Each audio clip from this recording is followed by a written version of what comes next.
அன்பா நண்பர்களே, நாம இப்போ எங்க நிக்கிறோம்னா தென்காசி ஜேபி காலேஜ் பக்கத்துல அருமையான ஒரு கோழி பண்ணை இருக்கு, விற்பனைக்கு வந்திருக்கு. இந்த கோழி பண்ணையில இது கிட்டத்தட்ட ஒரு 70 சென்ட்டுக்குள்ள இந்த இடம் அமைஞ்சிருக்கு. அதுல 30 சென்ட்ல கோழி பண்ணை இருக்கு, மீதி 30 சென்ட் இந்த மாதிரி காலி இடமா இருக்கு. சுத்தி இந்த பாருங்க, தேக்கு, சந்தன மரம், செம்மரம், அந்த மாதிரி மரங்களும் சுத்தி வச்சிருக்கிறாங்க. வாழை எல்லாமே இருக்கு. இதுதான் பண்ணை.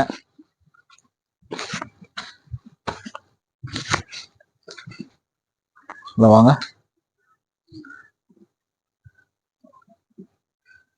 பண்ணை இப்போதைக்கு கோழி காலி பண்ணிருக்கு. அடுத்து இன்னும் ஒரு 10 நாள்ல கோழி வரும்.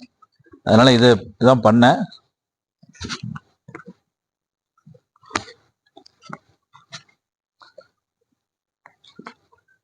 கோழி பண்ணைக்கு உள்ள எல்லாமே ரெடியா இருக்கு. பண்ணை அப்படியே வாங்கிக்கலாம். இன்னும் ஒரு 10 நாலஞ்சில் கோழியே வந்துடும். அப்படி வேணுனாலும் கோழி வரும்போது கூட பார்த்துட்டு வாங்கிக்கலாம். நல்ல அருமையான கோழி பண்ணை. கிட்டத்தட்ட 30 சென்ட்ல இருக்கு. அதே மாதிரி ஒரு எக்ஸ்ட்ரா ரூம் இருக்கு. நம்ம எது தங்கனாலும் இல்லை ஸ்டோரேஜ் எது பண்ணாலும் ரூம் இருக்கு, போர் இருக்கு, மேலே வாட்டர் டேங்க் இருக்கு. நல்ல அருமையான இடம் பாருங்க, நல்ல நீளமா அருமையா இருக்கு.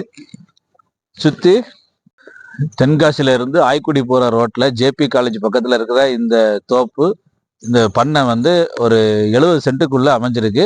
நல்ல அருமையான இடம், காற்றோட்டமான இடம். யாருக்கும் வேணுங்கிறவங்க ஸ்கிரீன்ல தெரிய நம்பருக்கு மறக்காம கான்டாக்ட் பண்ணுங்க. நேர்லயே ஓனர்கிட்ட பேசி நம்ம எந்த அளவுக்கு குறைச்சி வாங்க முடியுமோ அந்த அளவுக்கு பேசி உங்களுக்கு குறைச்சி வாங்கி தரோம். இது வரைக்கும் நம்ம வந்து வீடு பார்த்தோம், மனை பார்த்தோம், அது மாதிரி தோப்பு பார்த்தோம். இப்போ வந்து கோழி பண்ணையும் பார்த்துருக்கோம். அதனால யாருக்கும் கோழி பண்ணை பண்ணைக்கு கூட நிறைய பேர் ஃபோன் பண்ணி கேட்டிருந்தீங்க. இந்த மாதிரி யாருக்காவது கோழி பண்ணை வைக்கிறதுக்கு தேவையான இடம், அருமையான இடம் அமைஞ்சிருக்கிறதுனால வேணுங்கிறவங்க மறக்காம ஸ்கிரீன்ல தெரிய நம்பருக்கு கான்டாக்ட் பண்ணுங்க.